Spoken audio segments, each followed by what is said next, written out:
Rapture is overflowing with memorable locations and set pieces. In developing a world that feels organic, lived in, and functional, Irrational managed to create a space that feels perfectly suited to the story and action that takes place in it, which begs a question: did the plot shape the location, or did the plot fit squarely into a world that was already established?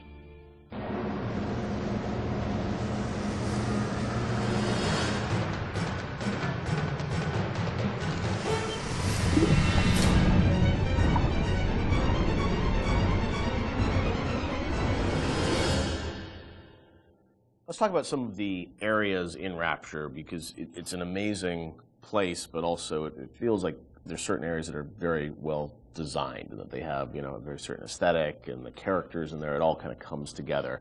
Ken, do you have a part of Rapture that resonates the most with you still to this day? I think the opening is always going to be the most important to me because it's we spent a lot of time there, and it was all for me as a challenge as a narrative guy is sort of how do we set up a very complex series of events and a very complex notion and all this, you know, Andrew, with so much to tell, Big Daddies and Little Sisters and Andrew Ryan and the time period and do that all without cutscenes.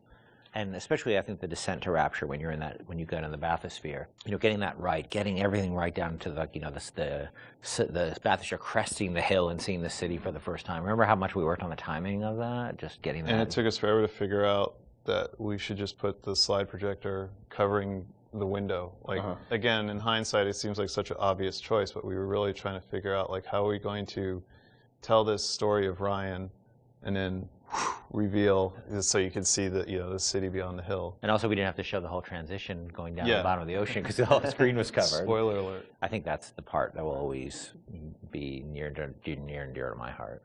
Yeah, I mean, for me it was Kashmir. Yeah. That was one of the first... The restaurant at the beginning. Yeah, the restaurant at the beginning, because it was really like the first art box that we created that was Rapture. I mean, we created spaces before that weren't really hitting the Art Deco look. Scott Sinclair just started, and he built that, designed and built that statue of the Atlas with the world on his shoulders that was in the middle of the room.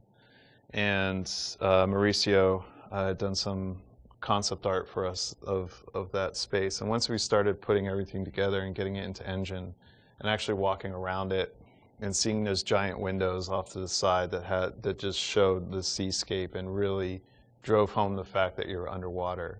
It was the first time really all the elements started to come together. And we actually we had built a bunch of stuff, and we actually stepped back and said, we have to just get one room right before we go any further, because we weren't getting it right.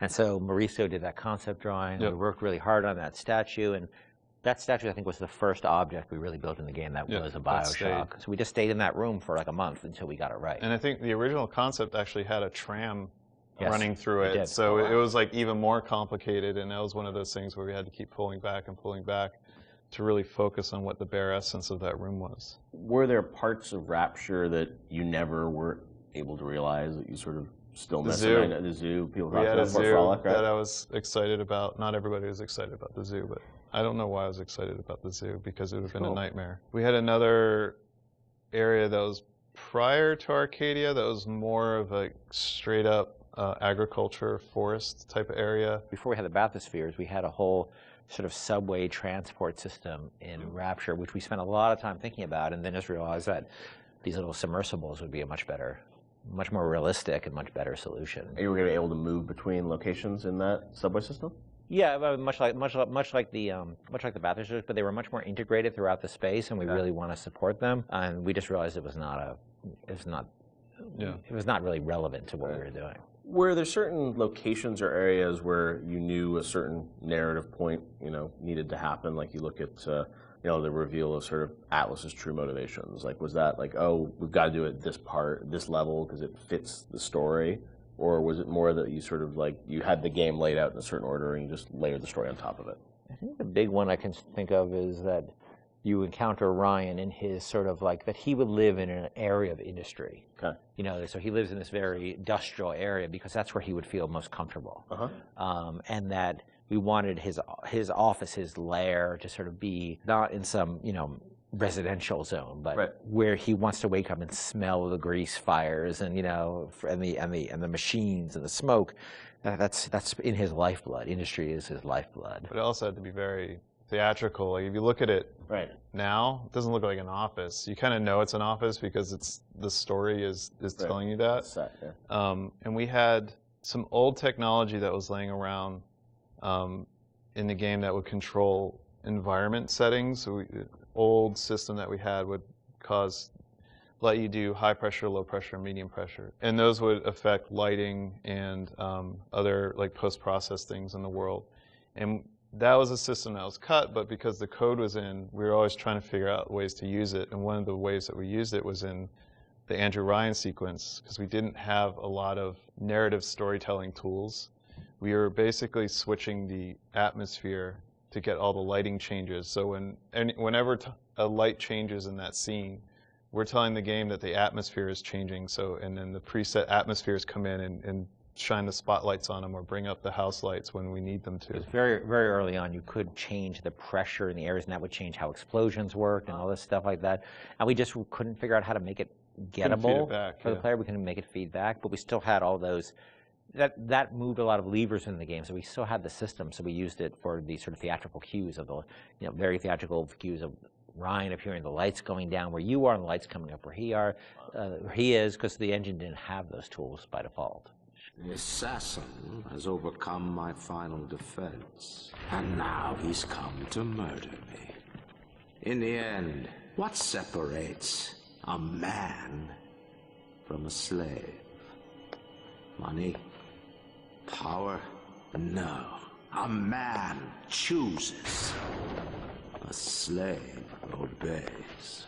And there was a great sense of sort of artistic progression as you went through the game too, and that each level had its own sort of voice. Was that something that a lot of games as they move further in development, it's like, oh, we sort of ran out of time. We can, it's like we're just going to sort of repeat this and change the color palette. It felt like, for the team, it was very defined from early on that you wanted each sort of level, which they were levels back in the day, to feel distinct? Yeah, we had sort of experimented with that back on System Shock 2, back when every Doom level looked pretty much like every other Doom level, because they were just working on the same set of assets.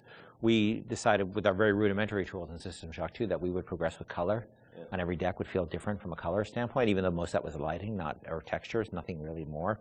But we had the tools to actually, sort of theme levels. I think a lot of this goes back to, I think my first memory was actually from when I was 1 year old at the Montreal World Expo. You remember when you were 1? Well, I remember being at something at this World's Fair, which I didn't realize, I think was in 1967, when I was 1 year old, a little over 1 year old. Wow. And I was on a theme park ride they had and I remember being at this thing where a big bat flies out of this sort of thing and comes up. I don't know why I was a 1 year old was on this ride. I'm not sure, sort of a haunted housey kind of ride. And I remember loving it. And I think that stuck with me. So the notion of sort of theme parky themes and settings, and Disney World does a great job with this. You can go to Disney World, they theme areas. So themed areas are something that always resonated with me. And BioShock sort of always has had this notion of feeling of theme in different areas, much more than the real world has. Like you walk from building to building, most of them you can't really tell them apart. You walk from walk from a floor of an office building to another floor. It's not going to look any different. But we always felt that was really important. And there's also, if you look at SWAT 4, saw some early experiments with this, especially like the serial killer's house level in SWAT 4, which is probably one of the most dense levels that we ship. But you were trying to tell a specific story with that, and going straight into BioShock and using the same exact engine that we're using, and we were very comfortable at that point with how the engine worked and how to art up these rooms, gave us a leg up when we sat down and really thought about what stories are we specifically trying to tell. And one of my favorite anecdotes from this time period is with Sander Cohen. I think it was Nate Wells and Stephen Alexander sat down one night, and they came up with a backstory for every dead body that you find in that space, and then they told that story with the props that they could. Even if it was just like, this guy crawled 3 feet and then shot himself in the head because he was sad about something, they put those marks in, maybe put a picture next to the guy, and then he shot himself. So they really did their homework and tried to add the backstory for everything that you're going to find in that space. I've got Atlas's goons hitting us non-stop and 2 dead mechanics just this week. We need to control costs.